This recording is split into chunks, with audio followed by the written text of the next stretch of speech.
inicia, toda esa historia comienza en el año 1989, cuando la Asamblea General de las Naciones Unidas proclama la Convención sobre los Derechos del Niño. Fue precisamente el día 20 de noviembre de 1989, después de un largo trabajo de 10 años de preparación. Inmediatamente después de proclamada la Convención, se abre a la Convención a la firma de los países signatarios, que se llaman países signatarios, la que la firman, y luego cada país signatario que firmó la Convención debe llevar ese instrumento jurídico a las respectivas asambleas nacionales de sus países para que la ratifiquen.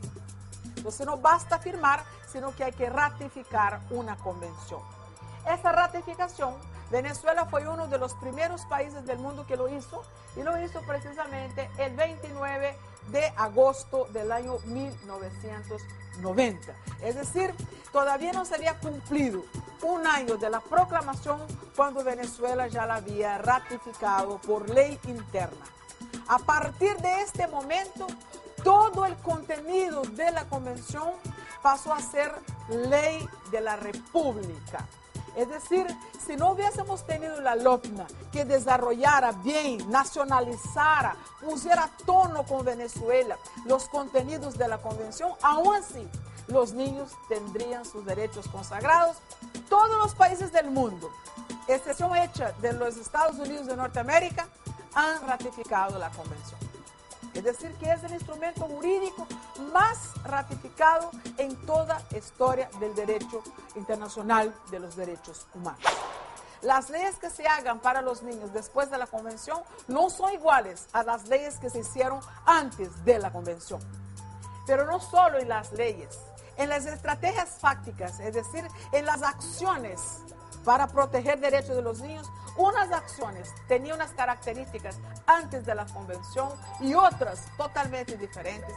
Todos los programas, todas las políticas tienen otra factura después de la convención. Realmente es un hito, es una marca, un antes y un después. La convención tiene una incidencia evidente en todo lo relacionado a la calidad de vida de los niños en los años que sucedieron y en los próximos años. ¿Por qué tiene incidencia? Porque la convención debe provocar cambios en la legislación y en las prácticas nacionales. ¿Por qué todavía está en futuro? Porque algunas naciones todavía no cumplieron el mandato de adaptar sus leyes internas a los mandatos de la convención. Y aún otros países que sí lo han hecho, como el caso de Venezuela, todavía están en mora con los derechos de los niños. Todavía está planteado a futuro. La convención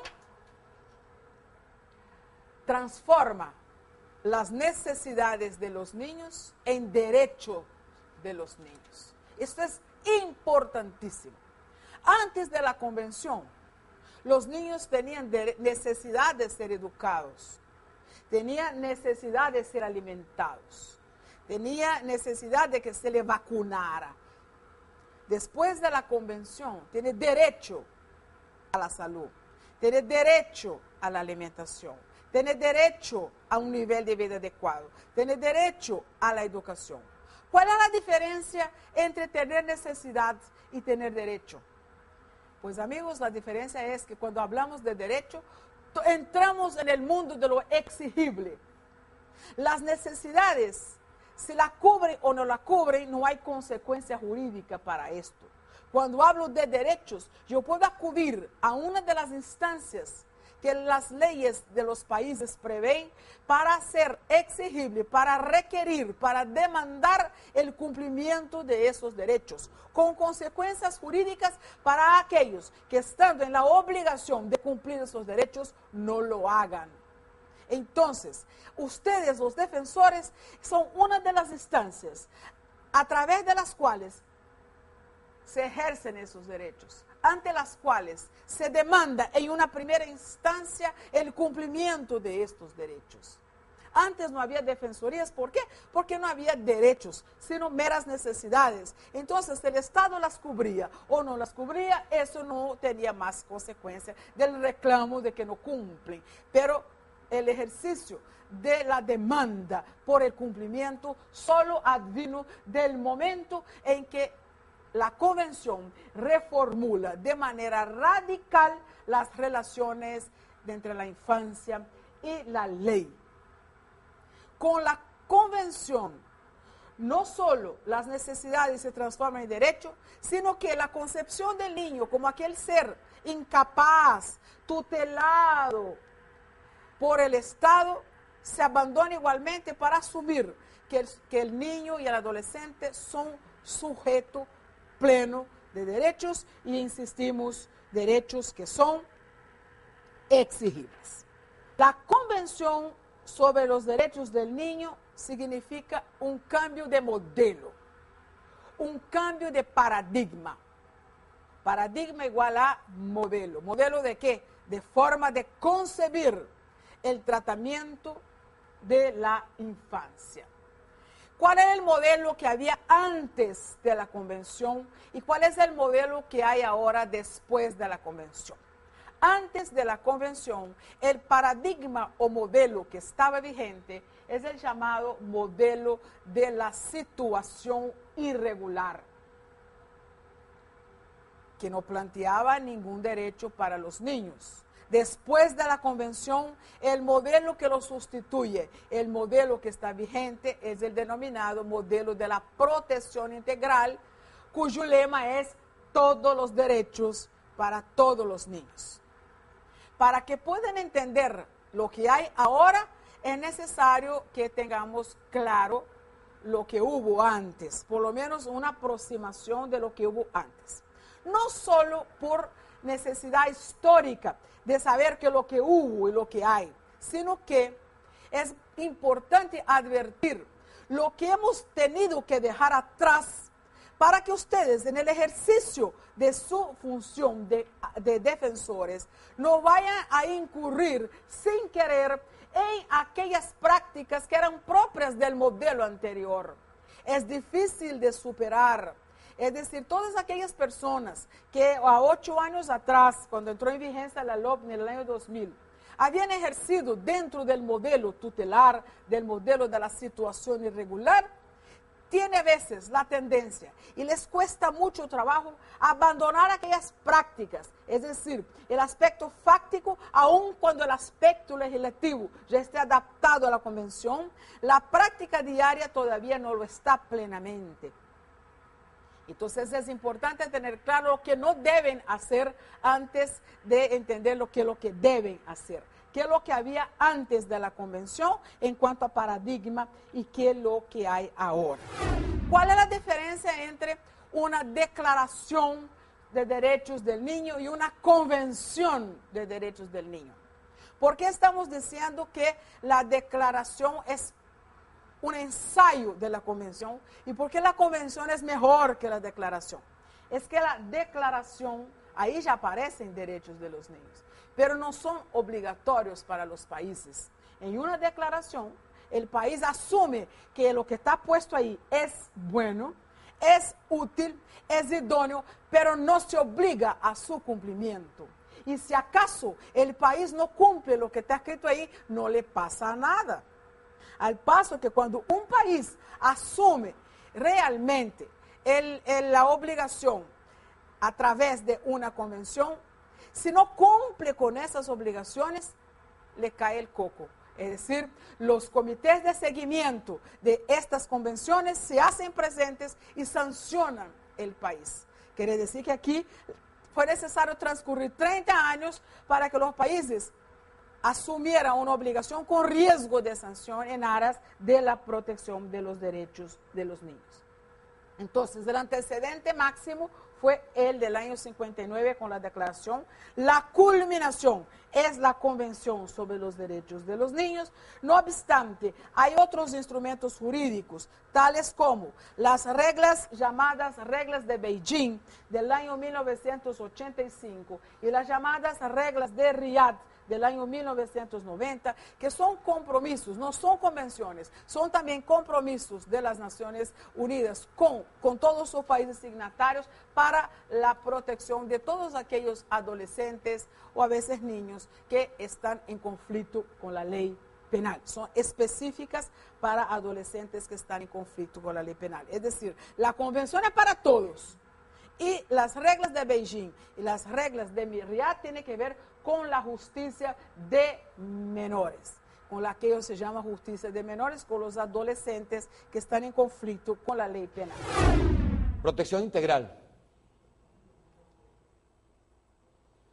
¿Cuáles son los instrumentos internacionales en los que, en forma general, ya los mencionábamos al principio,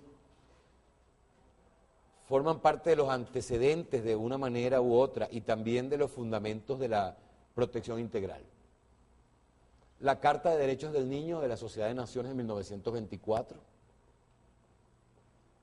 la Declaración Universal de Derechos Humanos del 10 de diciembre de 1948, la Declaración de los Derechos del Niño, que no es la Convención de Derechos del Niño, del 20 de noviembre de 1959, las reglas mínimas de las Naciones Unidas para la Administración de Justicia de Menores, que eran las que le mencionaba ahorita, conocidas como reglas de Beijing, de septiembre de 1985, la Convención sobre Derechos del Niño de 1989, del 20 de noviembre de 1989, y sus protocolos facultativos, que son considerados como parte integrante de la misma Convención sobre Derechos del Niño cuando el Estado las ha suscrito y las ha ratificado.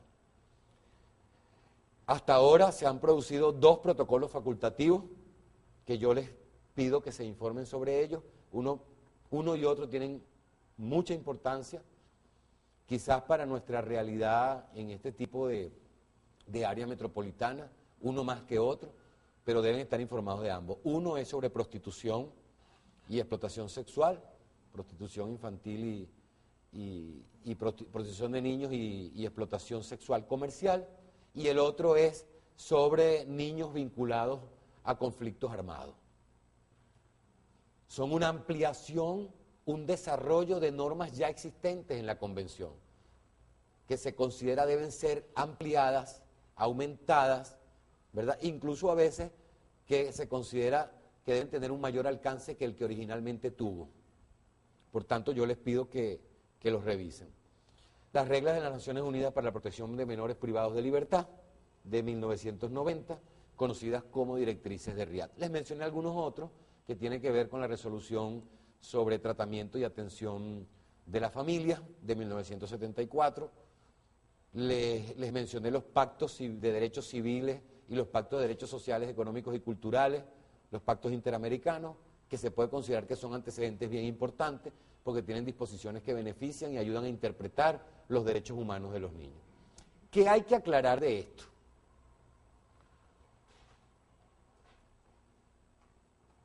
Dos cosas. Una, la diferencia entre pacto, contrato, convenio y declaración. Como ustedes ven, allí se utilizan unos y otros. Las declaraciones, por lo general, no establecen el cómo hacerlo. No establecen los mecanismos reales para hacerlo, pero tampoco establecen la obligación. Aquellas que establecen mecanismos no crean la obligación del Estado de implementar esos mecanismos. Las convenciones, por el contrario, o los convenios, o los pactos, sí los establecen. Desarrollan un marco bien desarrollado de pautas, de mecanismos, de herramientas, que además obliga a los estados a implementarla. Muchos de esos pactos tienen ellos mismos, casi todos ellos, tienen una forma de seguimiento y de evaluación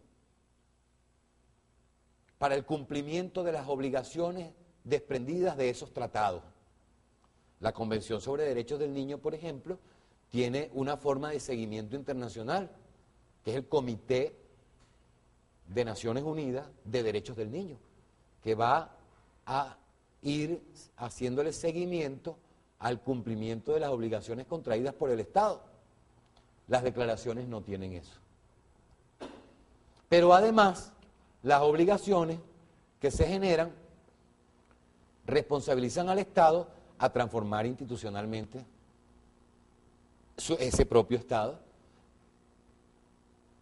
a generar acciones educativas o formativas, a generar leyes, a hacer leyes. La LOGNA es parte del cumplimiento de algunas de las obligaciones contenidas en el artículo 4 de la Convención Internacional sobre Derechos del Niño, que establece que todos los estados partes, es decir, a partir del momento en que ratifican la convención, están obligados a adecuar sus leyes a la convención, a las normas, a los principios y a los postulados que están en la convención. De manera que la LOGNA no es una cosa que llegó caída del cielo, sino que es producto de esa orden que se dio en la Convención sobre Derechos del Niño. Usted firmó esto, usted transforma sus leyes internas.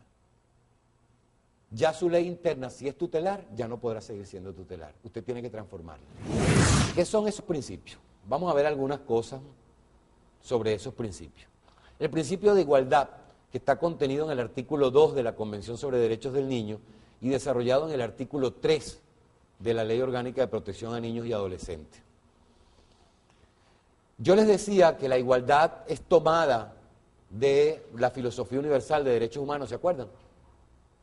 Les decía, bueno, la igualdad pertenece a la doctrina de derechos humanos, idioma, religión, opinión política, vean, opinión política, o de otra índole, el origen nacional, étnico o social. Es decir, que los niños no pueden ser tratados de manera diferenciada por alguna condición del propio niño.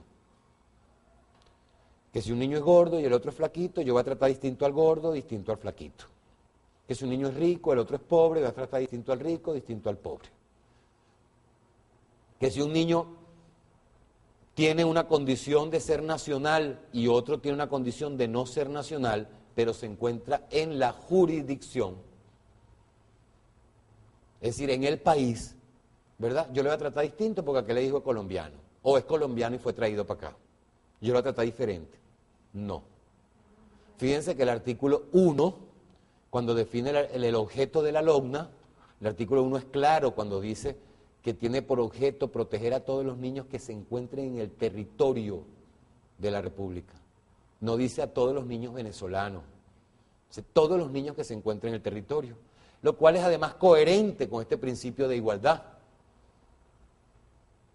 muy coherente con el principio de igualdad. Pero hay una característica que particulariza al principio de igualdad del resto de los principios de igualdad contenidos en muchos documentos internacionales. Y esa característica es que en la mayoría de las declaraciones, pactos y convenios internacionales, la igualdad es entendida como protección a las condiciones, protección de no trato diferente, de no trato diferenciado, por las condiciones del sujeto protegido. ¿Ok? Es decir, la mujer no va a ser diferenciada por las condiciones de la propia mujer. Los indígenas no van a ser diferenciados por las condiciones del propio sujeto protegido. ¿Cuál es? El indígena. En materia de niños no es así. En materia de niños trasciende las condiciones del sujeto protegido a unas terceras personas. Revisen la LOGNA y se van a dar cuenta que no se discriminará al niño o no se dará un tratamiento diferencial por las condiciones de sexo, origen, opinión política, enfermedad del niño, de sus padres, de sus representantes, de sus cuidadores o de sus familiares. Y esto tiene una razón de ser. Porque en la situación irregular, y una manera de combatirla, en la situación irregular, por lo general se discriminaba al niño, era por las condiciones de sus padres, de sus familiares, de su representante o de su guardador. Interés superior del niño. Relacionado con lo que podemos denominar intangibilidad de los derechos.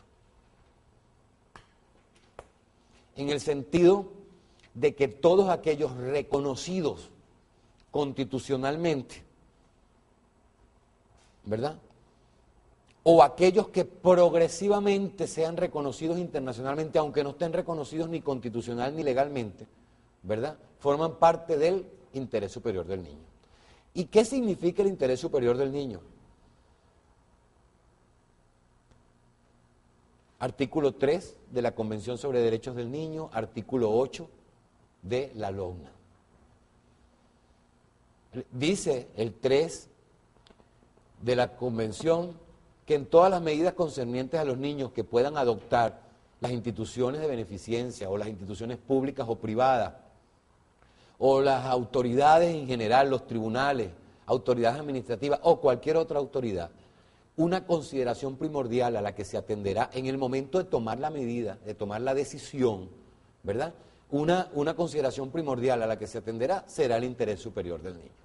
El interés superior del niño no es ni lo que tú crees, ni tus convicciones, ni tu experiencia, ni la manera en que a ti te educaron, aunque nos duela, no es nada de eso.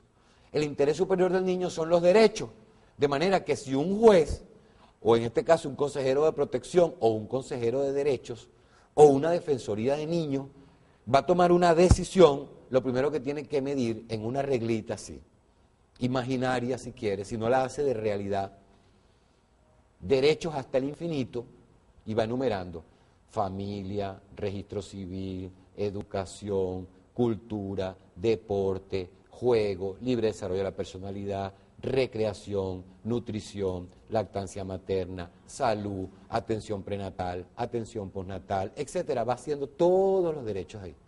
Derecho a un debido proceso. Y va a enfrentar su decisión. Yo estoy decidiendo que el niño deba ir a una escuela especial donde tendrá 2 maestros y salirse de la escuela comunitaria en que se encuentra. Esa es mi medida de protección. Yo voy a casarla con todos los derechos que están aquí. Y en la medida en que esta medida, valga redundar, tropiece, afecte estos derechos, yo no debo tomarla. Tengo prohibido tomarla. Tienes que hacer un juego mental de tomar otra que preserve derechos, pero no puedes tomar esa medida. La única excepción que hay a eso es única y exclusivamente cuando la ley lo ordene.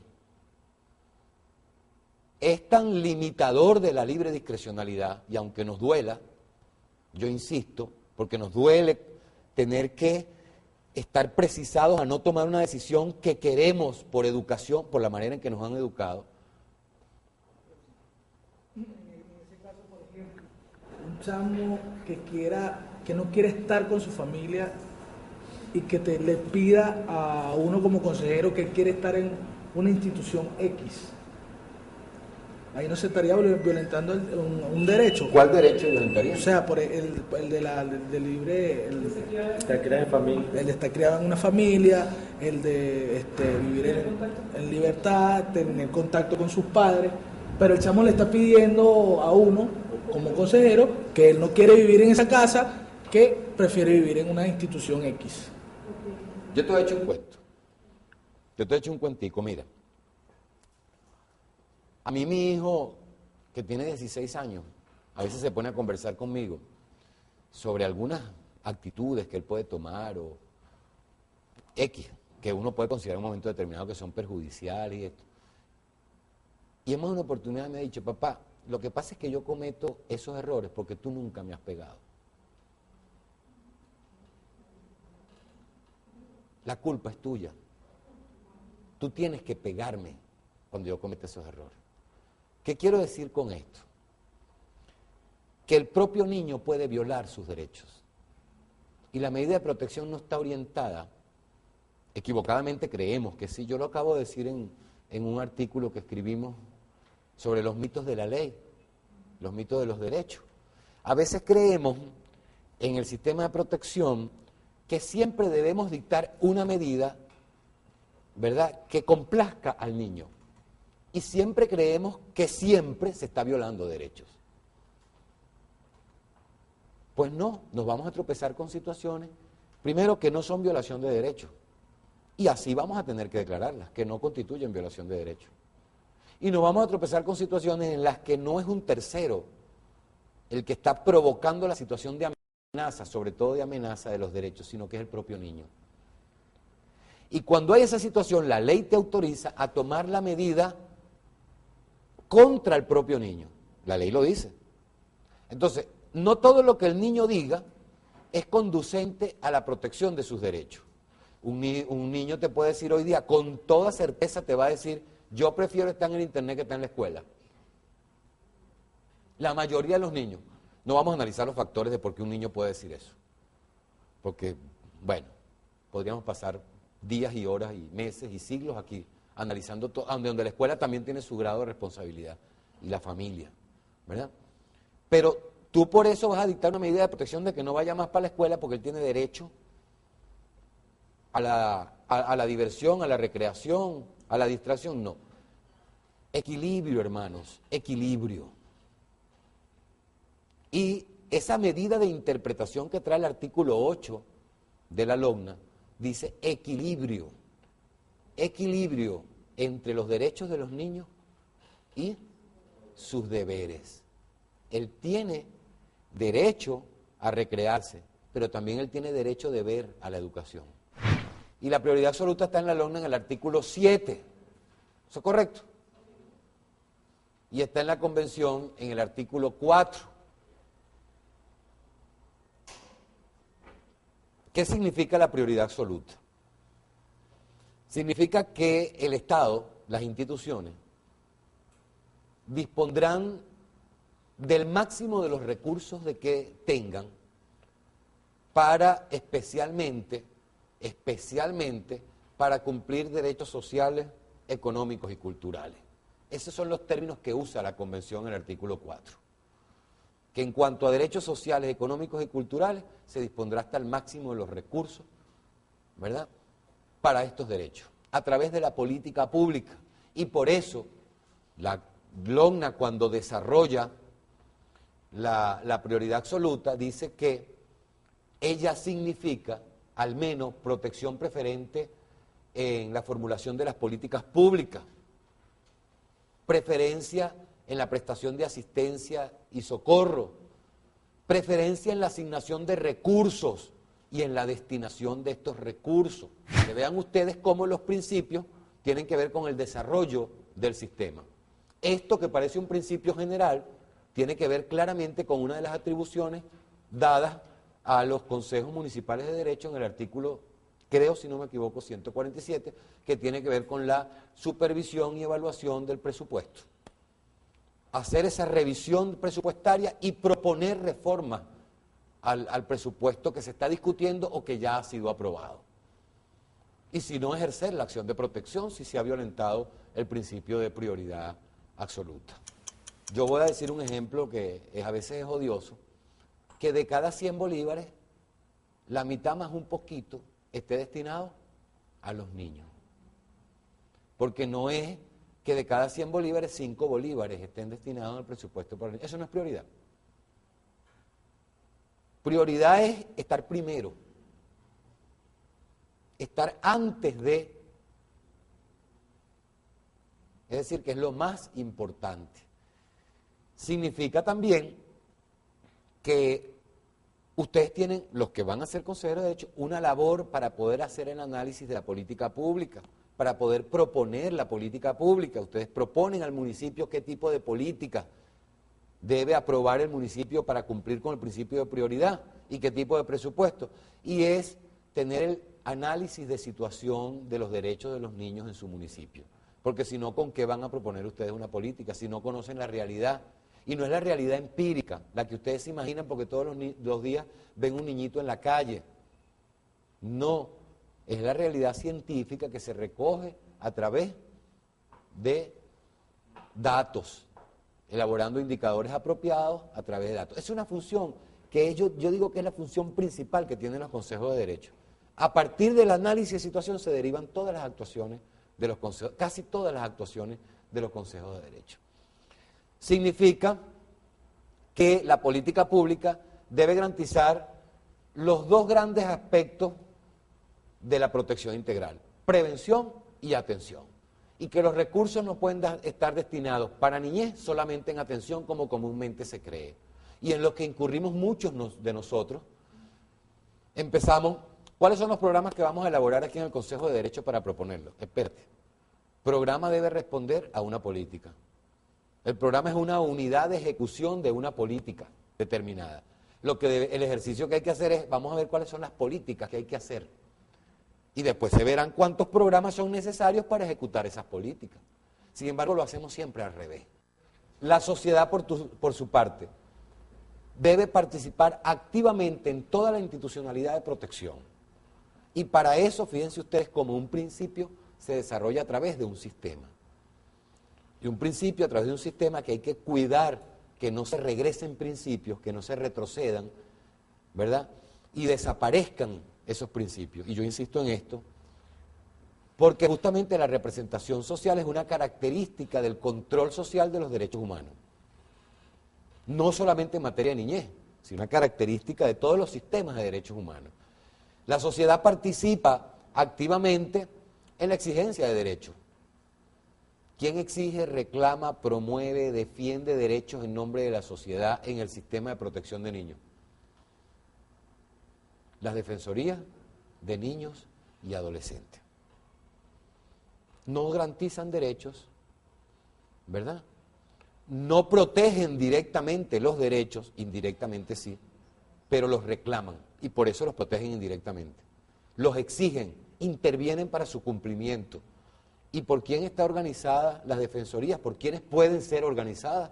Por la sociedad y por el municipio, ¿verdad? Por uno o por otro. ¿Cómo más participa la sociedad cumpliendo con este principio? Y vean ustedes cómo el sistema se desarrolla, insisto, en base a estos principios. La participación social, ¿en dónde? De manera directa, participación directa en los consejos de derecho, como representantes de la sociedad. Y de manera indirecta, ¿dónde más participan? En los postulándose, porque ya no es directamente, sino por vía postulación y tiene que cumplir con otros requisitos, que es el concurso, ¿verdad? Como consejero de protección. Podríamos decir que la otra es una elección de primer grado por parte de la sociedad, la de consejeros de derecho, mientras que la de consejero de protección es una elección de segundo grado por parte de la sociedad, porque la sociedad no los elige, la sociedad los postula y quien los elige es el Consejo Municipal de Derechos después del concurso. Entonces, esas son formas de participación. ¿Cuál otra más es una forma de participación para dar cumplimiento al principio de corresponsabilidad y al rol particular de la sociedad en este principio?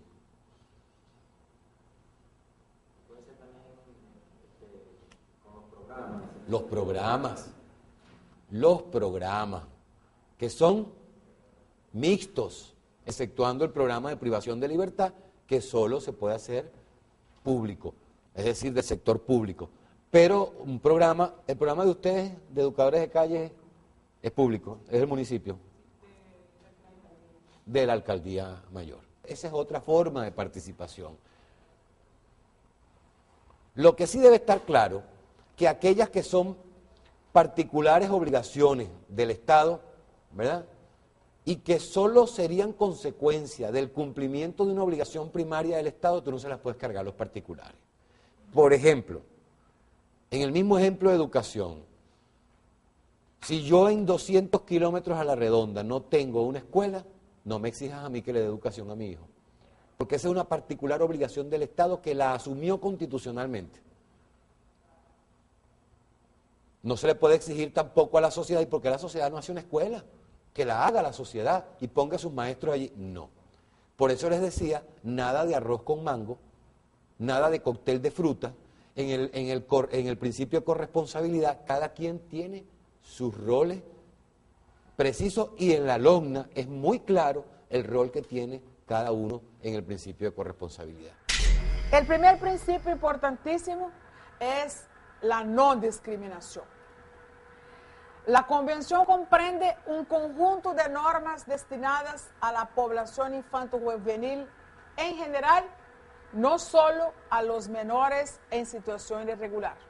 Esto lo expliqué cuando hablamos de lo que no debe ser.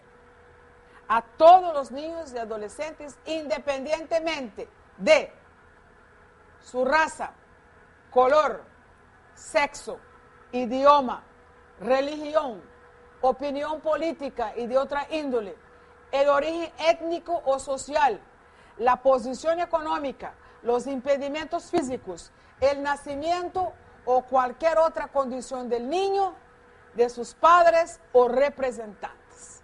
Esto es el enunciado y el contenido del principio a la no discriminación. O sea, que el principio a la no discriminación significa que para negar o conceder derechos no se puede hacer distinción alguna de estas cosas que están escritas ahí: raza, color, sexo, idioma, etc.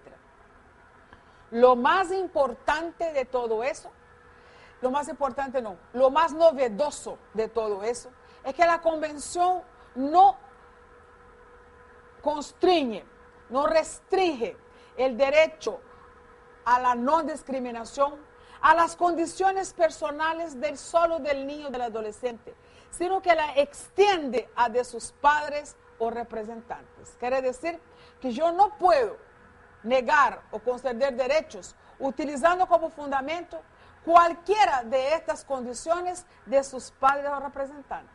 Por lo tanto, por ejemplo, los liceos, los colegios privados religiosos no pueden excluir a un niño de la matrícula porque sus padres son divorciados. Es una condición personal de él, de su papá, pero no lo puede hacer. No lo puedo votar a un niño del colegio porque su papá es de un partido político o de otro.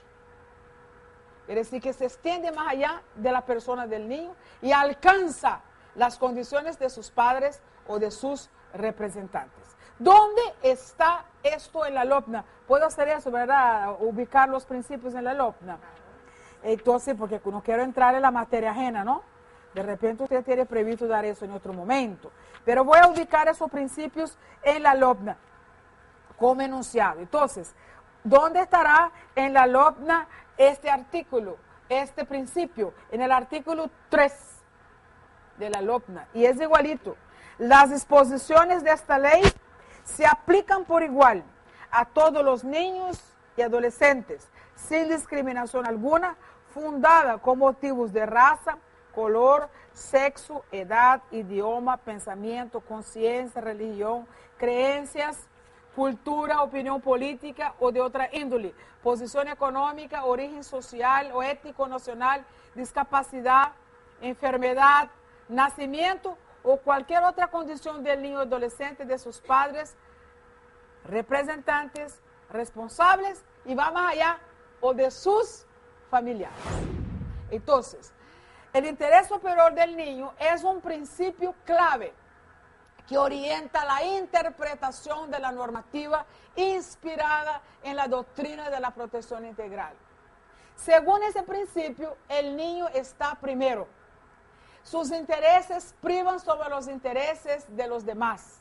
Y tanto es así que cuando hay conflicto entre los intereses de un adulto y los intereses de un niño, se privilegia el interés del niño. Es decir, se trata en que cada situación en concreto usted pregunta, ¿qué es lo mejor para el niño? No es lo que es mejor para el adulto. Cuando usted va a colocar el niño que está privado del medio familiar en una familia sustituta o lo va a dar en adopción, usted, juez, se pregunta, ¿qué es lo que es mejor para este niño? No es lo que es mejor para esta familia. La familia puede estar sumamente deseosa de tener un niño. La señora que pretende tener el niño puede haber hecho cualquier cantidad de inseminaciones artificiales sin lograr resultados. No se trata de brindarle un niño a esa señora, se trata de brindar una familia a este niño. Entonces la idea es, ¿qué es lo que es mejor para él? ¿Me explico? A la hora de decidir, interpretar esa situación, la pregunta es, ¿qué es lo que es mejor para este niño? Eso. Y lo van a utilizar ustedes todos los días de este modo. Incluso cuando llegue a sus manos un caso cuya solución no está en el ámbito de sus competencias y usted tenga que enviar eso a otro nivel, a un consejo, al Ministerio Público, etc. Usted tiene que saber qué es lo que conviene para este niño, qué es lo que mejora el próximo paso. De que el interés superior del niño es el orientador de nuestra conducta como operador del sistema, siempre interpretando lo que es mejor para el niño. Ahora bien, esto que es tan lindo pudiera dar margen al ejercicio de una enorme discrecionalidad. Porque es lo que a ti te parece que es el mejor para el niño. Y lo que a ti te parece puede no ser lo mejor para el niño.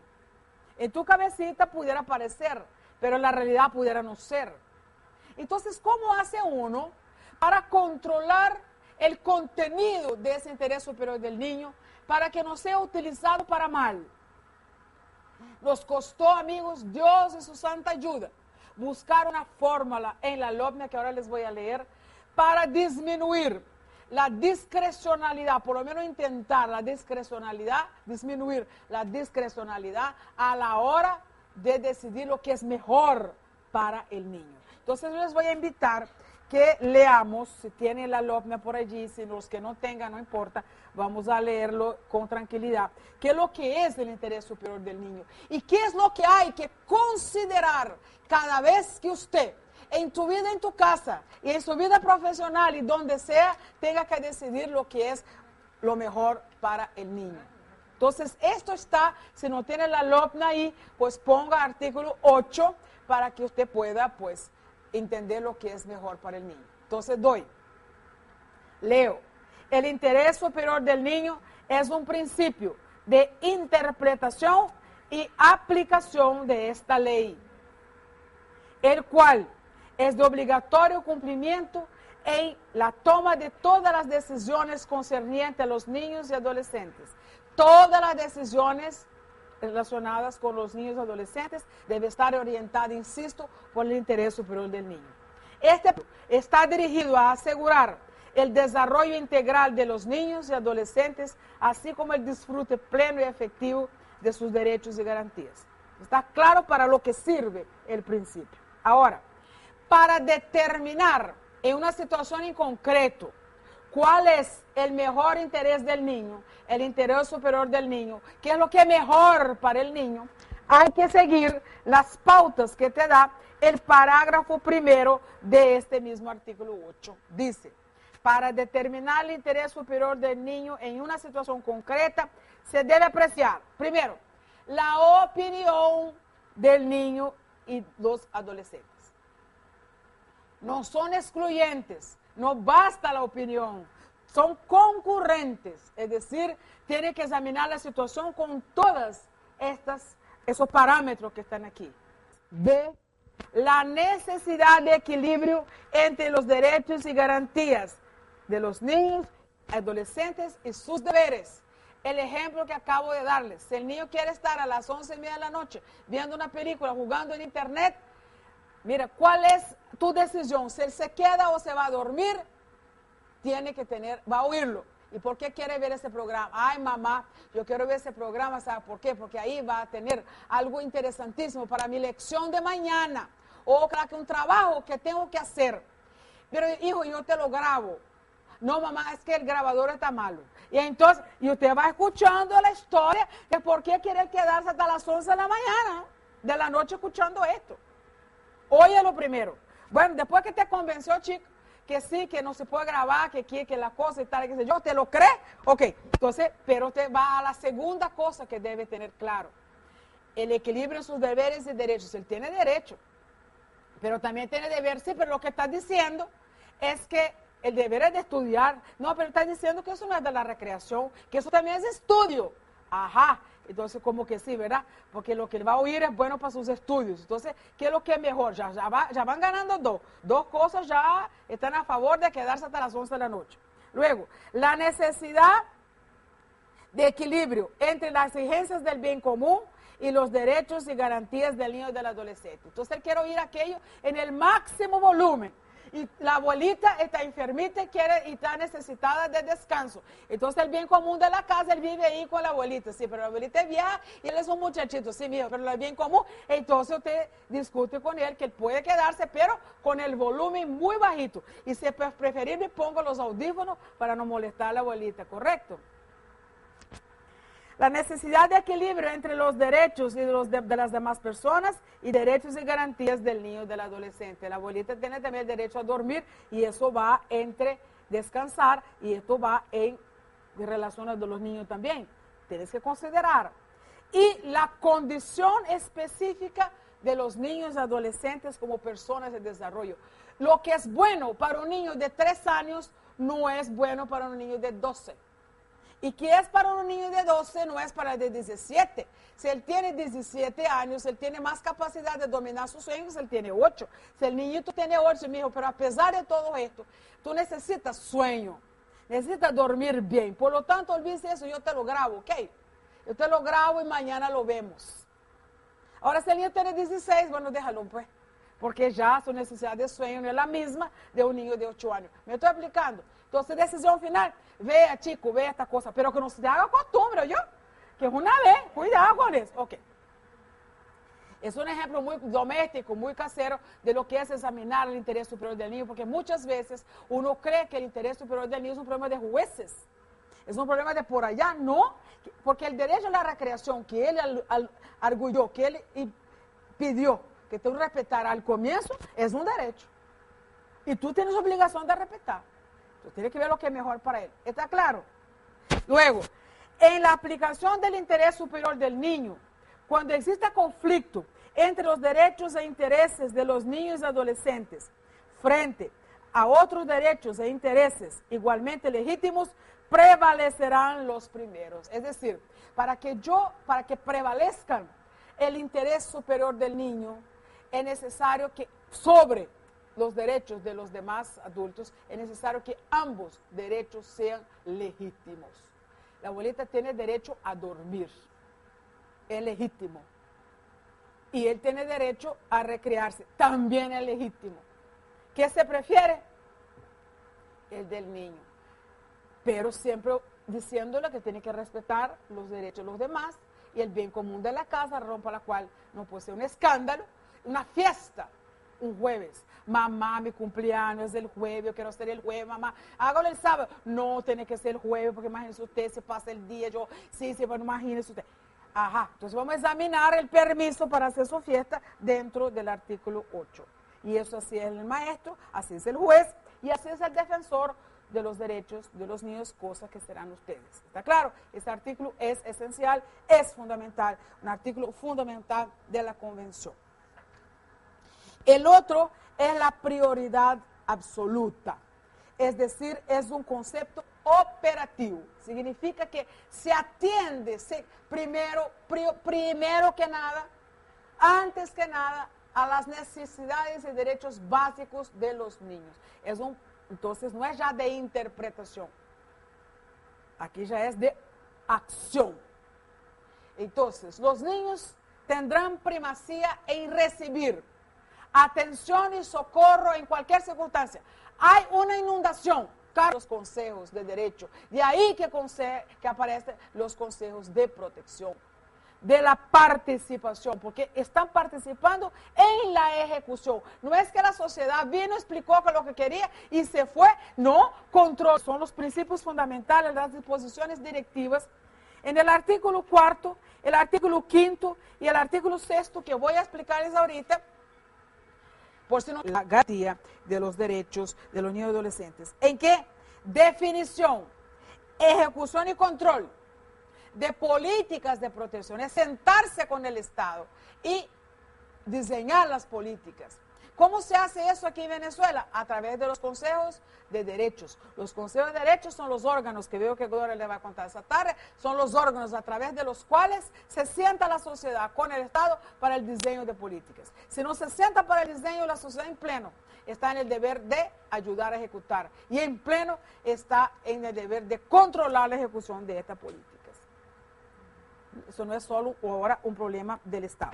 Y quisiera terminar esto con una lectura también de algo que emana de la Convención, que no es un principio convencional, pero que emana de la Convención, y quiero dárselas porque al arreglar esto, al sustituir la concepción del juez que había en la mentalidad tutelar, que ya les advertí al comienzo, pero quiero cerrar con esto, porque ustedes son una institución que viene dada en la ley a consecuencia del cambio paradigmático de la visión de las funciones judiciales. Es decir, con la protección integral cambia sustancialmente la visión que se tenía de las funciones judiciales de la situación irregular. Por eso existen defensorías. Es por este cambio. Es la razón por la cual quiero cerrar con eso, para que se ubiquen y para que vean su alto grado de responsabilidad en esto. No están sustituyendo jueces, no es el caso. Pero las competencias que el juez tenía, pues se han trasladado hacia otras áreas, y una de esas áreas es la de la defensoría. Les voy a ubicar bien dónde es que está eso. Entonces vamos a repasar cómo era la visión del juez en el sistema tutelar. En el sistema tutelar el juez podía todo. Lo que había ahí es judicialización de todos los conflictos, fueran conflictos sociales, conflictos familiares o conflictos jurídicos. Entonces, el juez de menores, así se llamaba, tenía competencia universal, se mandaba en todo, poder onímodo para todo lo relacionado con el niño que se encontrara en situación de abandono, peligro o infractor. El sistema judicial tenía potestad para intervenir en todas las situaciones en que pudieran verse involucrados niños y adolescentes. El juez de menores trataba entonces tanto problemas sociales como problemas jurídicos. Importante que oigan bien, porque ustedes están tratando entonces en lugar del juez problemas sociales. Sustituye al juez en aquella antigua competencia de tratar problemas sociales. Entonces una misma autoridad, el juez, siguiendo el mismo procedimiento, uno solo, pudiera dar iguales soluciones, tanto en el caso de niños y jóvenes a quien se le había vulnerado los derechos, víctimas, como en aquellos en que niños y adolescentes vulneraban el derecho de los demás, victimarios. Me explico. Como estaban en situación irregular, tanto los abandonados, entre comillas, ya no se usa eso, los abandonados, como los infractores, y los que estaban en situación de peligro, era posible, y lo conseguí yo, y lo vi, bastante antes de la ley, desde luego, en una celda del INAM, un niño de 7 años que había sido encontrado en la calle porque no tenía padres, con un infractor de 17. Y este niño que hace aquí, lo conseguimos en la calle. Y ese que está aquí, ese atracó. ¿Y por qué están en la misma celda? Porque todos estaban en situación irregular. Era lo mismo no tener padre que atracar. Y los jueces eran el mismo, juez de menores era el mismo. El mismo juez servía para una cosa como para otra, pero también daba adopciones. Pero también dictaba pensión de alimentos. Pero también ponía a la niña presa porque no tenía un novio que no le agradaba a la mamá. Hacía cualquier cosa. Ajá. Con la convención y con la LOPNA, eso no funciona así. Eso ya no es así para nada, por la gracia de Dios. Déjenme ver si es esta cosa que está aquí. Ok. En el modelo nuevo, en el cual ustedes están insertos, el mandato es la desjudicialización. Quiere decir, la reducción de la intervención del juez en los conflictos de la infancia. Cuando se reduce esa intervención, muchas cosas, muchas competencias que antes tenía, ya no las tiene. Y pasa a manos de ¿quién? De otras instancias, que en el caso venezolano son 2. En un primer nivel, las defensorías, y luego un segundo nivel, que son los consejos de protección. ¿Me explico? Sé que ustedes están insertos desde aquí. Dentro del nuevo modelo, ustedes surgieron porque se achicaron las competencias de los jueces. Entonces, los jueces quedaron para los conflictos jurídicos y los consejos y las defensorías para los conflictos esencialmente sociales. Y que si ustedes en el curso de la atención que dan a los casos se percatan de que lo que hay ahí es un conflicto jurídico, tiene que enviárselo a los jueces. No lo pueden decidir, ¿cierto? Entonces, ahí está, la protección integral, lo fundamental es la desjudicialización, que significa la reducción de la intervención del juez en los conflictos de la infancia, compartiendo o transfiriendo esa función a la sociedad civil, a las comunidades. Sociedad civil son ustedes, ¿no?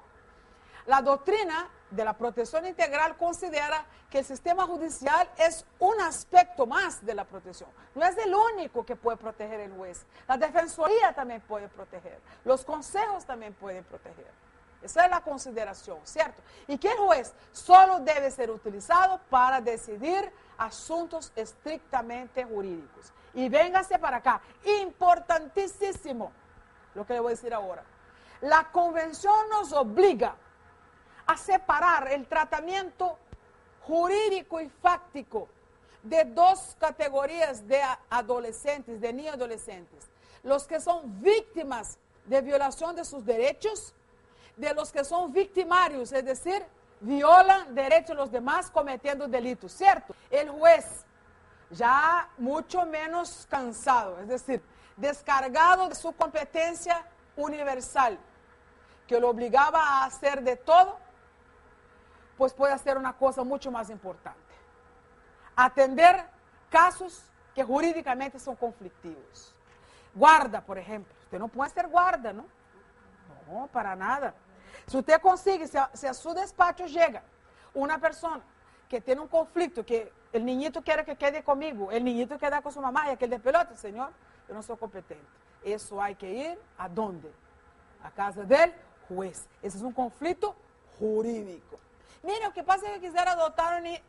Eso no es conmigo. Eso es un problema jurídico. Entonces el juez queda para solucionar problemas jurídicos. Y para eso es importantísimo, decidir sobre una acción judicial que se llama la acción judicial de protección, que es una acción que se intenta contra el Estado, fundamentalmente, aun cuando también puede ser particulares, cuando atenta contra derechos universales, derechos colectivos y difusos de niños y adolescentes, que en algún momento, supongo, tendrán idea de lo que es. Y si no lo tiene, no se mortifique, porque no le corresponde a la Defensoría para nada, no está legitimada para eso, para nada. ¿Qué es lo que hay de malo en la situación irregular, en el paradigma de la situación irregular?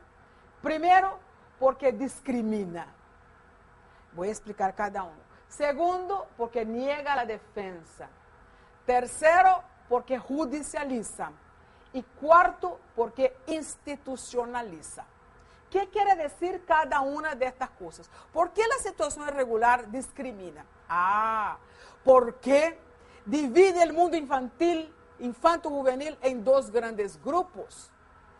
En lo que son los niños y lo que son los menores. Ustedes, gracias a Dios, ya pertenecen a una generación que no utiliza la palabra menor. Gracias a Dios, la palabra menor ha sido casi que proscrita del vocabulario de nosotros. Antes, hace 10 años atrás, todo era menores. Instituto Nacional del Menor. Los menores en situación irregular. Los menores de mala conducta. Entonces, los menores eran los abandonados, los menores eran los muchachos que estaban en situación de riesgo, los menores eran los pobres, los menores eran los delincuentes y los niños eran los que tenían la barriguita llena, eran los niños que iban a la escuela, eran los niños que no infringían la ley penal, eran los niños que tenían familia. Menor era igual a, con una marca bien clara, de delincuente, abandonado, sucio, feo, pobre. Con la convención, con el nuevo modelo, solo hay una categoría, niños. Y esa categoría se divide en dos subcategorías. Los niños que tienen sus derechos garantizados y los niños que tienen sus derechos conculcados. Aquí no hay menores. Yo me acuerdo que al principio, cuando se intentaba traducir la convención en ley de la República con la LOPNA, había una gran resistencia a la no utilización de la palabra menor. Porque menor hace parte del vocabulario jurídico y los abogados de derecho civil y los abogados no entendían eso. Decían, ¿por qué? Pues que menor a todo el mundo que no tiene 18 años. No, sería jurídicamente, pero socialmente menor no tenía esa connotación, sino que tenía una connotación peyorativa. Entonces eso se ha superado y se utiliza la palabra niños. En aquel momento, para que la gente entendiera esto, yo siempre le daba un ejemplo que hoy les daré también, que leí en el Nacional, que me vino muy bien en aquel instante, que era una noticia policial. Menor mata niño. Un menor había matado a un niño, ambos tenían 14 años. Entonces el menor era el que había matado y el niño el que era la víctima, ¿cierto? Entonces esa doctrina no discrimina contrariamente a la situación regular. Judicializa. En la doctrina tutelar, también llamada de situación irregular, el juez de menores tenía todo un poder completo, que se llama en derecho onímodo y discrecional, es total, para hacer lo que le diera la gana con un niño. Al juez de menores se llevaban todos los casos cuando se sospechaba de violación de derechos de los niños. Se sometía a un juez el caso aquel de la mamá que tiene una hija que tiene un novio que no le gusta. Y la muchacha se escapa las tardes del colegio para encontrarse con el novecito. Entonces lo llevo a la casa del juez para que el juez me la interne en el Instituto Nacional del Menor, porque la muchacha estaba en situación de riesgo, o de peligro. Ese muchacho no le sirve, le puede hacer mucho daño y le puede introducir en el mundo de las drogas. Por lo tanto, señor juez, decrétame aquí que la voy a internar. Institucionaliza, es decir, los problemas, los grandes y los chiquitos, aún los familiares que son de la esfera más íntima de madre e hija o de una familia, se trataba a nivel judicial y tenía como consecuencia la institucionalización del niño. Hoy eso no es así. Ya van a ver uno de los principios de la convención es esa misma, la desjudicialización de los problemas sociales. Comienza por la existencia de los defensores.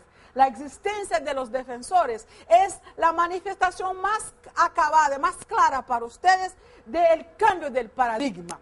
Era inadmisible que un problema de niño adolescente se llevara a otra instancia diferente al del juez. Hoy lo llevo fácilmente por ante una defensoría que a través de un procedimiento de conciliación puede arreglar este problema entre madre e hija sin tener ninguna consecuencia judicializante. Ustedes van a actuar en estos momentos y van a lograr que ese problema familiar se acomode. ¿Me estoy explicando? Completamente diferente. Esa era lo que queremos evitar. Discriminar, judicializar e internar muchachos por cualquier problema. Y luego negaba a la defensa. ¿Defensa de quién? Cuando un adolescente cometía un delito, no tenía derecho a la defensa. Por increíble que les parezca. ¿Por qué? Porque la situación irregular en el modelo tutelar no se le estaba acusando de nada.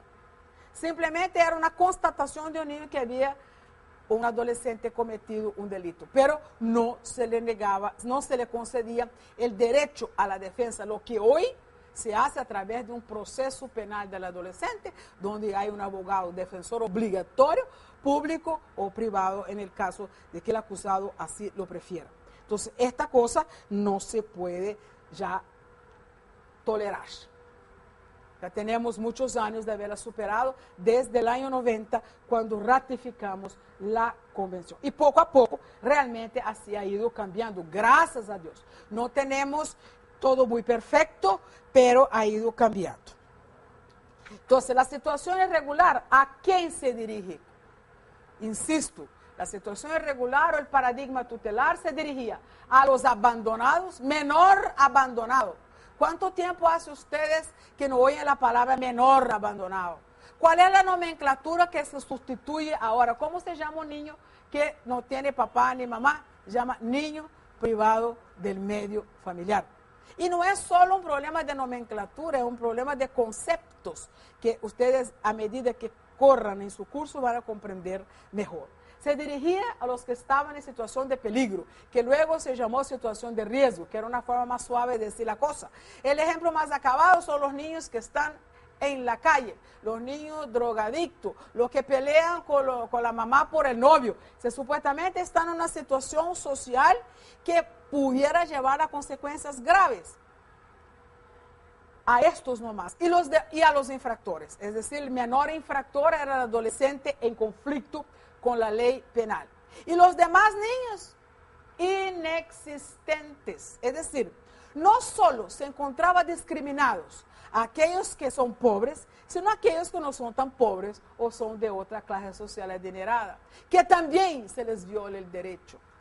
¿A quién se dirige el modelo actual?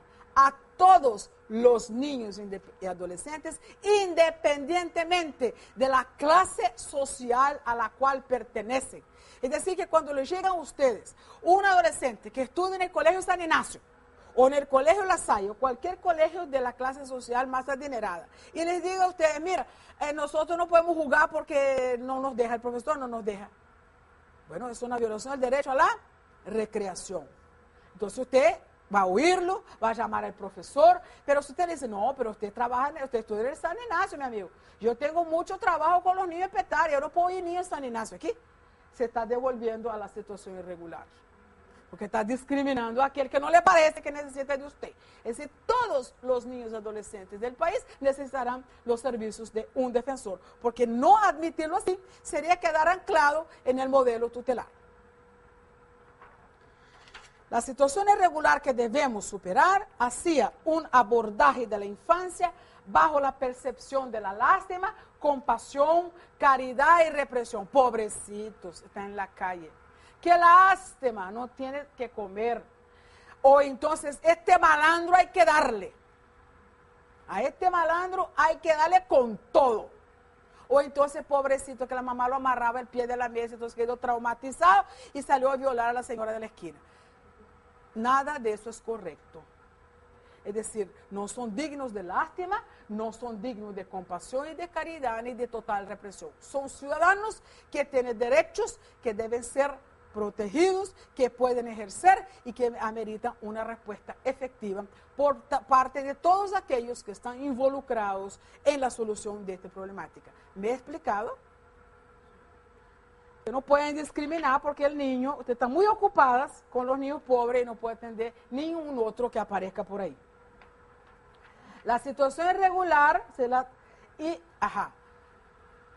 daba un lugar preferente a lo que se llama la tutela del Estado. Es decir, el Estado todo lo puede. Es un Estado riquísimo y por lo tanto puede cuidar a todos sus niños. ¿Y la familia? Bueno. Así no es. Pero por otra parte, el muchacho, los niños, la infancia en general, quedaba excluida como categoría cuando se elaboraba los planes de la nación. Las políticas sociales básicas de salud, por ejemplo, no tenían ni un rinconcito visible para políticas sociales de salud para la infancia. Quedaban perdidos e invisibles dentro de ese aspecto grande que es la planificación de la política social, ¿cierto? No había nada específico para la categoría niños. Pero en todo caso el Estado apoya todo. En lugar de hacer, mira, todo al revés, en lugar de solucionar el problema de la infancia a través del diseño y ejecución de políticas sociales básicas específicas, lo querían solucionar sacando los niños de la mano de sus papás. Como la mamá es pobre y el papá es pobre, entonces me lo quito de allí y me lo llevo para el INAM o cualquier otra institución para que ahí lo cuiden, lo bañen y le den de comer. Lo contrario de eso es la protección integral, que es, pues fortalezco la familia a través de una política social de empleo, de mejor vivienda, de atención directa o a veces de subsidio para que esa familia pueda tener el niño. El lugar del niño es en la familia, no es en ninguna institución. Cuando el Estado entiende eso, cuando realmente adopta la protección integral, disminuyen de forma, gracias a Dios, muy visible la institucionalización de niños por razones de pobreza. ¿Me estoy explicando? ¿Sí? Ok.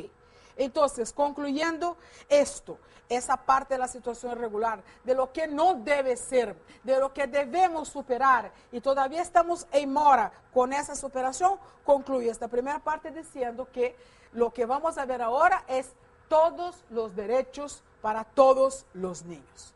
¿Cuáles derechos? ¿De qué derechos estoy hablando?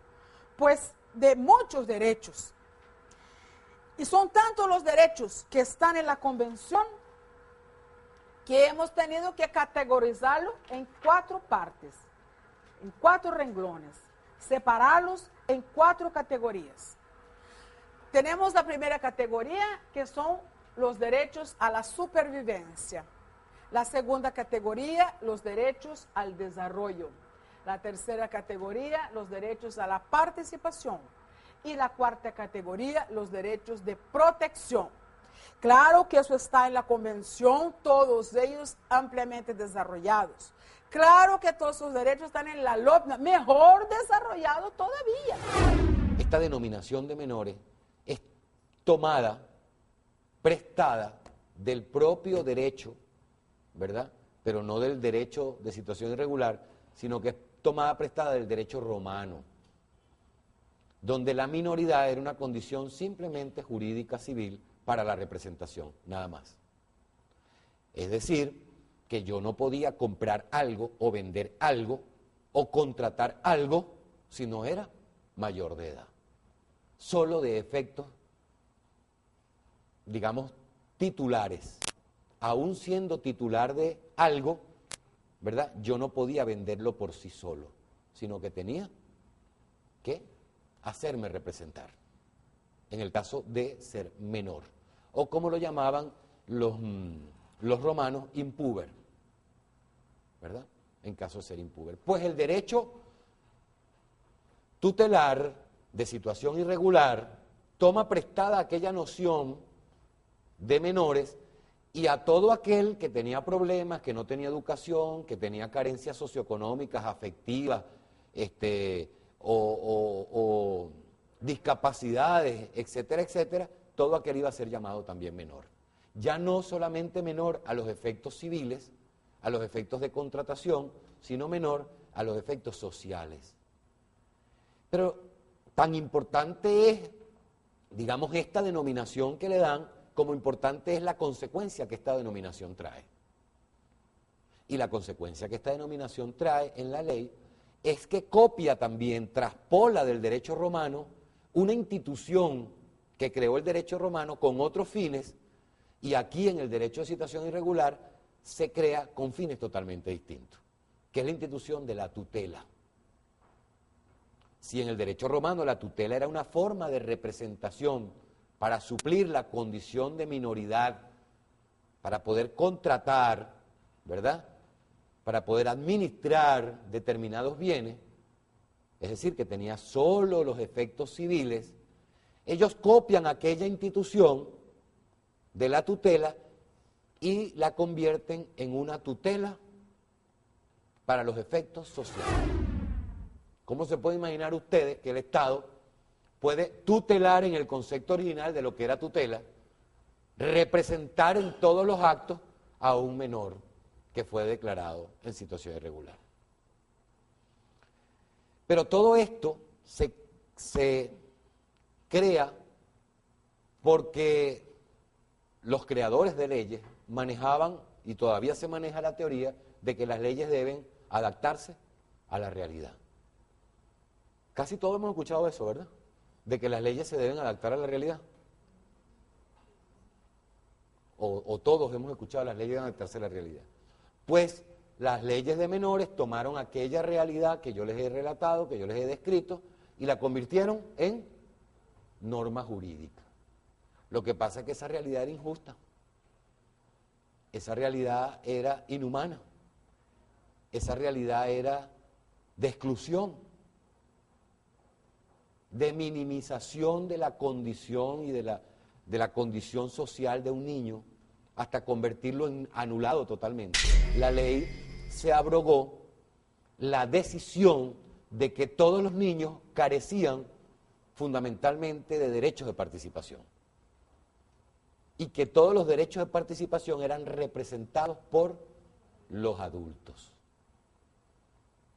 Pero que además el resto de los derechos no eran reconocidos como tales, sino que eran dejados a potestad de los gobiernos, de las instituciones y de los adultos, el cumplir con determinadas necesidades de los niños. De manera que no eran derechos. Aquello que queda a la potestad de un tercero, darlo o no es migaja, no es derecho. Pero además, cuando se te prohíbe la exigencia social de esos derechos a través de la participación, deja de ser derecho, ya no es derecho. esas leyes de menores se encargaron de establecer que la representación, ¿verdad?, junto a los códigos civiles y a las reformas que se hicieron en los años del siglo XX, de los códigos civiles a partir de los años 20, ¿verdad?, se encargaron de cesar la discusión acerca de si el niño o la niña es o no persona para el derecho. Y no había discusión. El niño o la niña no es persona para el derecho tutelar de menores y para el derecho civil de la época. Porque estando en formación no se le puede considerar persona a los efectos del derecho.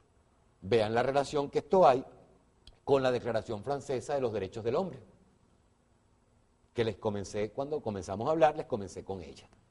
Hay una relación exacta, porque la Declaración Francesa de los Derechos del Hombre declara quiénes son personas y quiénes no son personas.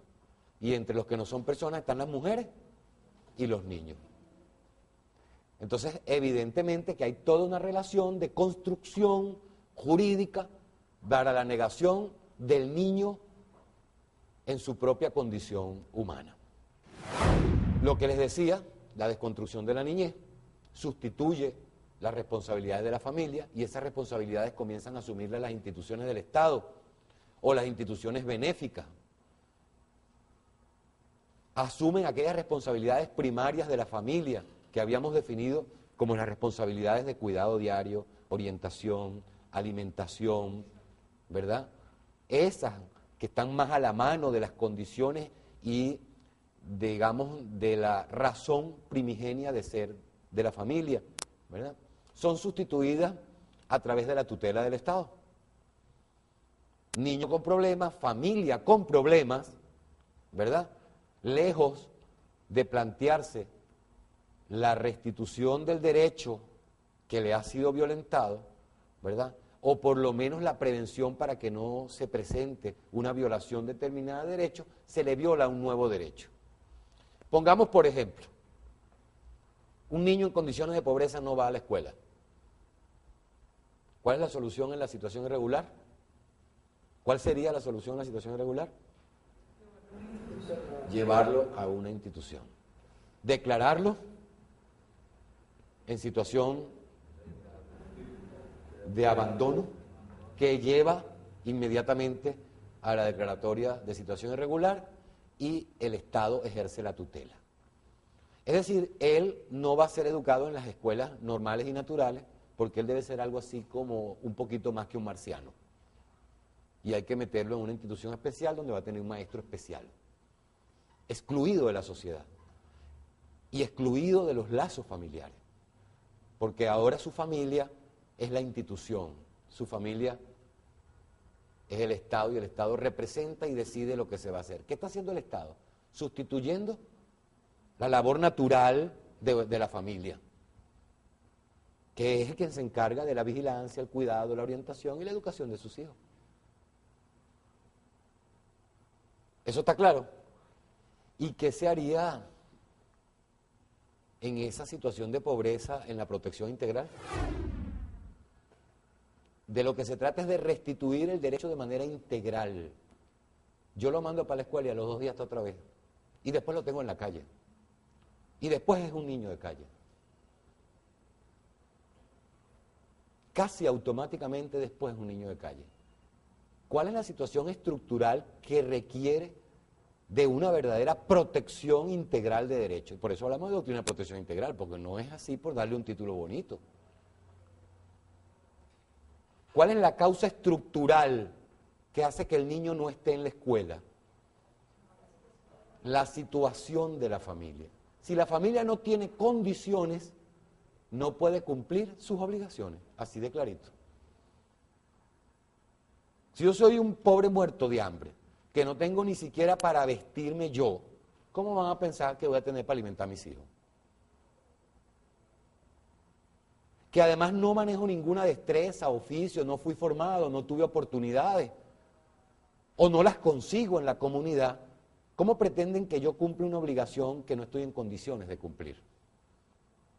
Revisemos, por ejemplo, los artículos 15 y 30 de la LOGNA, y nos vamos a dar cuenta de que está allí plenamente dibujado en qué consiste esa protección integral. y cuáles son las obligaciones y cómo se cumplen las obligaciones de la familia y cuál es el rol del Estado cuando la familia no tiene condiciones. Revisemos también los artículos 6 y 27 de la Convención Internacional sobre Derechos del Niño y nos vamos a dar cuenta que es obligación del Estado brindar las condiciones a la familia para que la familia pueda cumplir su función y cumplir los derechos de sus hijos. Vean ustedes el compromiso que significa proteger integralmente derechos. Proteger integralmente derechos no es resolver el problema del niño. Fíjense que la respuesta que dimos inmediatamente lo manda una matrícula escolar. Es la misma respuesta tutelar. En los momentos de la muerte tutelar, formalmente, porque todavía sigue vivita, ¿verdad? De la muerte de situación irregular formal, se empezaron a plantear programas comunitarios de inclusión escolar y ya casi no llevaban a las instituciones. Pero eso no resolvía el problema. Porque seguíamos viendo al niño como problema y seguíamos viendo al niño como portador del problema y de su propia causa del problema. Cuando el niño puede ser quizás portador de un problema, pero no de la causa. La causa no está, por lo general no está en el niño. Excepcionalmente está la causa en el niño, solo excepcionalmente. La causa está en otros factores sociales, en otros factores institucionales, en otros factores familiares. Entonces, la visión de protección integral no es una visión de solución final, es una visión de solución sustancial y estructural. Yo debo conseguirle empleo a esa familia. Yo debo fortalecer socioeconómicamente esa familia, porque si no, nunca va a funcionar esa familia. Jamás va a funcionar. Y me voy a ver precisado a dictar una medida de protección y como transición a una colocación y después me lo voy a llevar adoptado. Es decir, que le estoy negando su derecho a familia porque es pobre. Así de clarito. Y eso era posible en la situación irregular, pero no debe ser posible en la protección integral. Mientras yo pueda esconder el problema y mostrar una buena vitrina, yo no hago políticas. Es decir, yo no me encargo de limpiar bien el depósito porque lo que ve la gente es la vitrina. Por eso la preocupación de muchos gobernantes de limpiar las calles de niños de la calle. ¿Están resolviendo realmente el problema cuando yo con todos los millones fundo un programa para llevarme los niños a ser atendidos en ese programa? Ahí están las familias, como una maquinita, produciendo niños de la calle, mientras no hayan las políticas de fortalecimiento y los programas de fortalecimiento, programas como unidad de ejecución de las políticas sociales básicas, de fortalecimiento familiar. Incluso la ley se atreve a decir en el artículo 124 de la LOGNA, ¿verdad?, de apoyo y asistencia económica, que a veces es visto como una cuestión compensatoria, ya superada, asistencialista. No, es que en momentos de calamidad, de pobreza y de exclusión, si tú no asistes económicamente, no puedes lograr resolver estructuralmente. Claro, tienes que asistir económicamente y paralelamente ir ejecutando políticas de fortalecimiento que permitan que esa familia no necesite de la asistencia ocasional del Estado, ni permanente, ni siquiera ocasional ni permanente. Es decir, que esa familia tenga formación para el trabajo, tenga destrezas en el trabajo, que exista un programa de colocación laboral y que permita que las familias que no tienen colocación se coloquen, o que existan acciones dentro del municipio, dentro de la comunidad, para lograr la colocación laboral. Todo niño con problemas sociales era llevado ¿a dónde? Al conocimiento de un tribunal. Pobreza, educación, vivienda, salud, atención sanitaria, desnutrición. El juez atiende eso. Y el juez ordena. Problemas sociales pertenecen a las políticas sociales, no a las políticas judiciales. Una de las cosas en las que irrumpe la doctrina de protección integral es justamente esa. Y uno de los peligros del retroceso en América Latina, en lo cual lamentablemente Venezuela parece querer copiar, de los peligros del retroceso es justamente la judicialización después que se logró desjudicializar.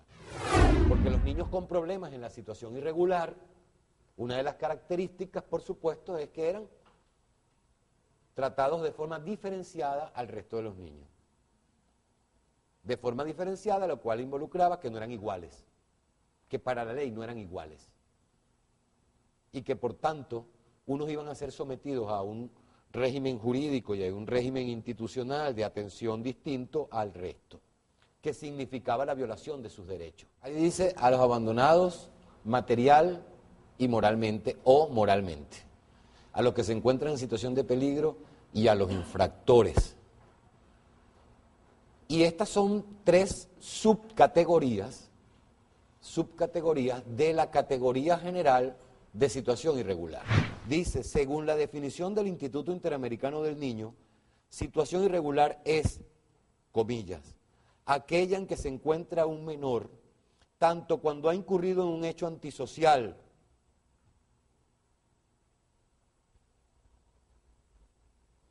infractores, como cuando se encuentra en estado de peligro, abandono material y moral, abandono, o padece déficit físico o mental. Esta definición es abarcadora, porque todas las leyes de situación irregular justamente dividieron en categorías a los menores, en subcategorías a los menores. Una subcategoría de abandonados, una subcategoría de peligro y una subcategoría de infractores.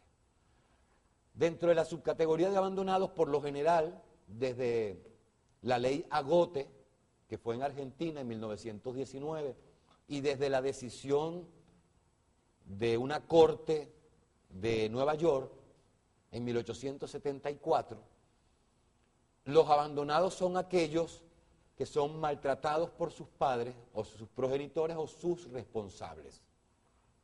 Son aquellos que están huérfanos. Son aquellos que no tienen la alimentación adecuada o tienen déficit nutricional. Son aquellos que no tienen educación o han sido excluidos o han desertado de la escuela. Y son aquellos que algunas leyes incluían que padecen déficit físico o mental. Los que se encuentran en situación de peligro, las leyes decían, las leyes de menores que están en situación de peligro, todos aquellos menores que se encuentran realizando labores o actividades laborales o de trabajo que afecten su desarrollo físico, mental o moral. Todos aquellos que que estén en convivencia con la prostitución o con el alcoholismo o con alguna forma de drogodependencia. Y en fin, todos aquellos que estén vinculados o vivan con malvivientes. Aquellos niños que desarrollen actividades o se desarrollen en un medio que afecte su integridad física, mental o moral. Y en definitiva, todas aquellas situaciones que el juez discrecionalmente considere que constituyen peligro. La misma libertad discrecional que deja de ser discrecionalidad y se convierte en arbitrariedad. Pero además aquí se destacan otras cosas bien importantes, que yo creo que debemos considerar los efectos de no repetirlas en la protección integral, en la práctica de protección integral, cosas bien importantes como el hecho de que, fíjense cómo se responsabiliza al niño y se generan consecuencias en la vida y en el desarrollo del niño, ¿verdad?, por actividades que no son su responsabilidad directa. Vamos a hacer la lectura de una de las descripciones de la situación de peligro. Una sola de las descripciones de la situación de peligro y nos vamos a dar cuenta. Todos aquellos que convivan con malvivientes. ¿Quién es el malviviente? ¿El niño o el que convive con él? ¿A quién llevan a un juicio? ¿Al niño o al malviviente? Al niño. 2. La abstracción de categorías en blanco, sin definición, vuelve a convertirse en la posibilidad de una arbitrariedad, en la probabilidad cierta de una arbitrariedad. Todos aquellos niños o menores que convivan con malvivientes, ¿qué es malviviente? ¿Qué es malviviente? Eso es tu visión de lo que es un malviviente. Pero a lo mejor para mí es un antivalor que tú seas católica. Es un concepto abstracto y relativo. Malviviente a lo mejor para ti es una persona que ande en chancletas todo el día y con una bata roída y sucia. Es un malviviente. Pero a lo mejor para mí, a mi mamá le encanta, por ejemplo, estar así en la casa. Y no hay manera. Tú le compras unas cholas nuevas y sigue con sus cholitas viejas sucias. ¿Ves? Y le compra una bata nueva y sigue con su bichita roída que tiene 8 años. ¿Ves? Y tiene 10 de esas roídas y esas son las que se ponen.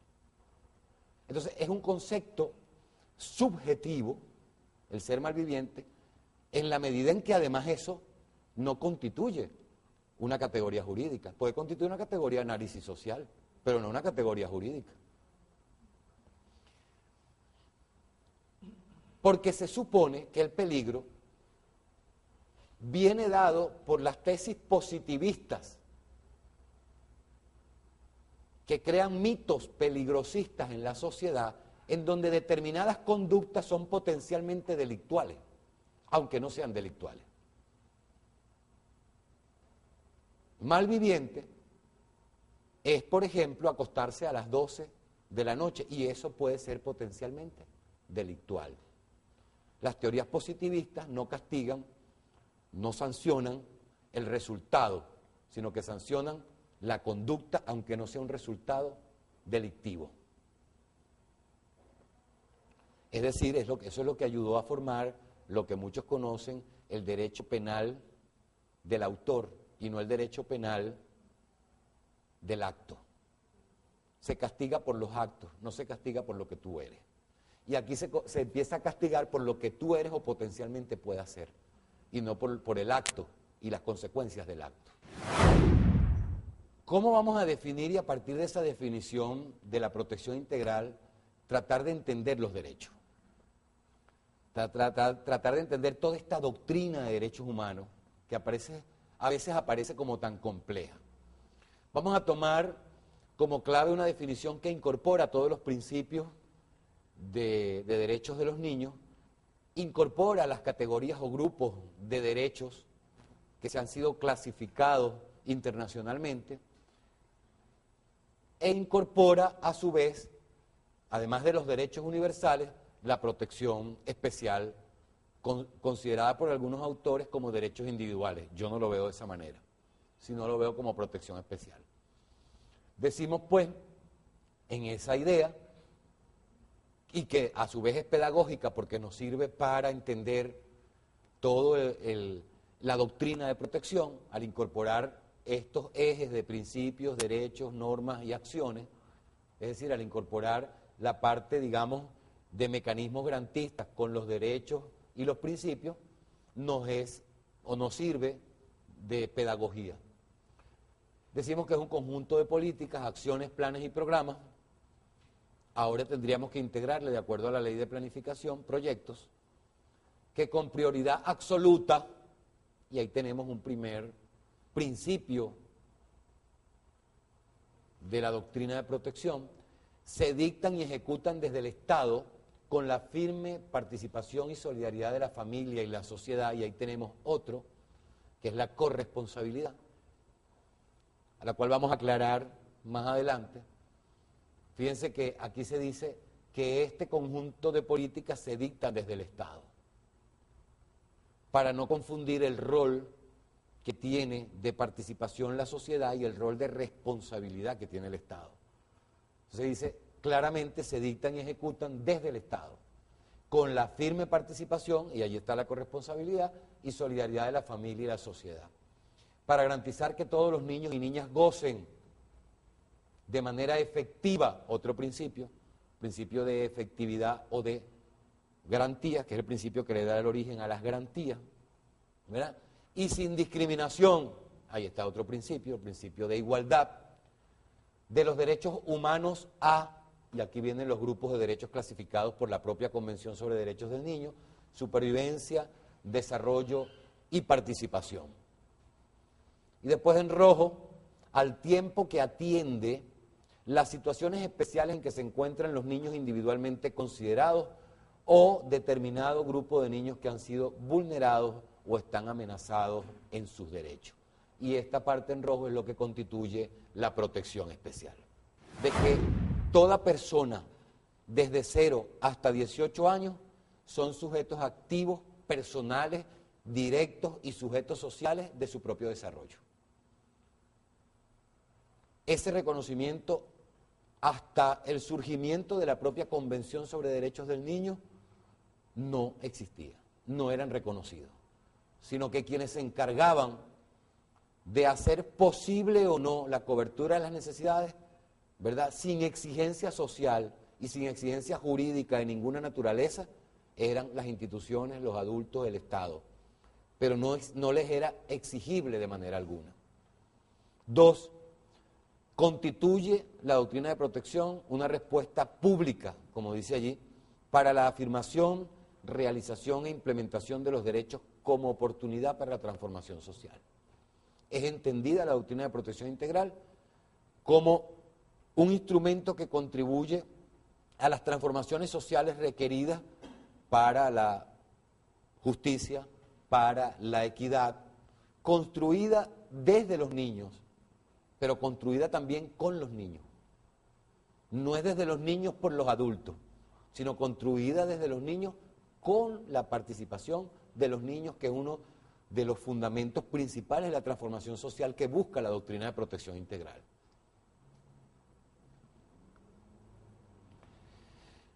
El cumplimiento de los derechos humanos de los niños no se circunscribe exclusivamente a los cambios legales o a los cambios jurídicos, como se ha pretendido hacer ver. Bueno, ya los derechos de los niños están en la Constitución, ya está en una logna, ya el ideal perfectible está cumplido, ya todos los niños son felices. La Convención y todos los instrumentos van más allá de los cambios jurídicos y van principalmente a establecer que si bien los cambios jurídicos o los cambios legislativos son una condición deseable, son una condición importante, pues, aunque me duela a mí reconocerlo como abogado, no son una condición determinante en el cumplimiento de los derechos de los niños. Y en la transformación a la que está referida la transformación social, a la que está referida la propia doctrina de protección integral. Por eso, la propia doctrina impone y obliga a otros cambios sustanciales. A otros cambios sustanciales, ¿cuáles son? Transformaciones sociales, transformaciones educativas, toma de medidas en lo cultural, en lo familiar, en lo institucional, tomar medidas políticas para la transformación del ámbito educativo, del ámbito institucional, del ámbito judicial, del ámbito administrativo, local. Ustedes que están aspirando y los que ya son, forman parte de esas transformaciones que van más allá de los cambios jurídicos. Y finalmente, a tono con esto, impone transformaciones al Estado. Pero hay una característica: limita la libre discrecionalidad y la autonomía del Estado en la toma de decisiones. Tratándose de derechos humanos, la función principal de los derechos humanos, además del ser humano en sí mismo, ¿verdad?, es justamente el limitar la libre discrecionalidad del Estado en áreas atinentes al propio ser humano, a las condiciones reconocidas al ser humano. De manera que las necesidades reales que tienen los niños ahora no quedan a potestad del Estado, sino que les son exigibles y son de obligatorio cumplimiento para el Estado. Alexandro Barata dice que la doctrina para la protección integral de los niños lo que realmente inspira y desarrolla es una ideología de transformación social, transformando aquellas relaciones que hoy día no son justas ni equitativas, de manera que se posibilite la realización de principios y normas de derechos humanos a través de una nueva concepción de la relación entre los adultos y los niños, de una nueva concepción de la relación entre el Estado y los niños, entre lo más diario, una nueva relación de comunicación entre el maestro y el alumno. Es decir, genera todo un cambio, no solo paradigmático, teórico, sino también un cambio en el relacionamiento que la sociedad común y usualmente y tradicionalmente ha tenido con los niños. Comparto eso con Alexandro Barata. Por tanto, significa cambios en las estructuras jurídicas, políticas, culturales y sociales. Bueno, los principios fundamentales son los que están allí: igualdad y no discriminación, prioridad absoluta, interés superior del niño, participación del niño, participación social, efectividad. Y corresponsabilidad, bueno, también la participación social incorporado. Estos son los mecanismos a los cuales me he referido.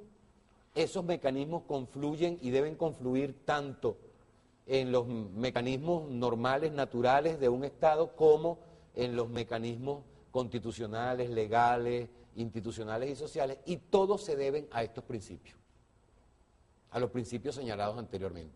Es decir, cada una de las actuaciones institucionales, cada una de las leyes aprobadas deberían adecuarse y ser coherentes, y las actuaciones familiares. Por tanto, los consejos de derecho, los consejos de protección, las defensorías se deben a estos principios.